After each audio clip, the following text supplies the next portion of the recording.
Dead item അല്ലെങ്കിൽ slow moving item ഒരു retail സ്റ്റോറിന്റെ നിലനിൽപ്പിന് ഭീഷണിയാകുന്നത് എങ്ങനെയെന്ന് നിങ്ങൾക്ക് അറിയാമോ? ഒന്ന്, ക്യാഷ് ഫ്ലോ. നമ്മുടെ നിലവിലുള്ള ക്യാഷ് ഡെഡ് ഐറ്റത്തിൽ കുടുങ്ങിക്കിടക്കുകയും പുതിയ ഫാസ്റ്റ് മൂവിങ് ഐറ്റംസ് പർച്ചേസ് ചെയ്യാൻ നമുക്ക് ആവാതെ വരികയും ചെയ്യാറുണ്ട്. രണ്ട്, സ്റ്റോറേജ് സ്പേസ്.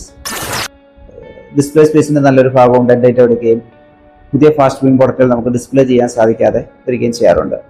മൂന്ന്, കസ്റ്റമർ റിട്ടൻഷൻ കുറയുക എന്നുള്ളതാണ്.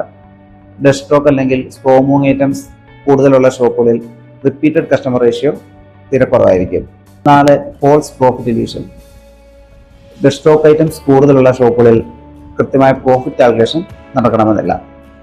അതുകൊണ്ട് തന്നെ ഓരോ റീറ്റെയിൽ സ്റ്റോറും fast moving dead stock ratio കൃത്യമായി കാൽക്കുലേറ്റ് ചെയ്യേണ്ടതുണ്ട്. ഇനി ഒരു സ്ഥാപനത്തിന്റെ ഡെഡ് സ്റ്റോക്ക് കുറയ്ക്കാനായിട്ട് നമുക്ക് പല പല മെത്തേഡുകളോടെ സെറ്റ് ചെയ്യാവുന്നതാണ്. ഒന്ന്, എല്ലാ മാസവും കൃത്യമായ സ്ലോ മൂവിങ് ഐറ്റം റിവ്യൂ നടത്താൻ പറ്റുന്നതാണ്. രണ്ട്, കൃത്യമായി MOQ, minimum order quantity, maximum order quantity ആ സ്ഥാപനത്തിന് ഇംപ്ലിമെന്റ് ചെയ്യാവുന്നതാണ്. അടുത്തത്, സെയിൽസ് റിപ്പോർട്ടിനെ ബേസ് ചെയ്ത് കൃത്യമായ പർച്ചേസ് പ്ലാൻ തയ്യാറാക്കാവുന്നതാണ്.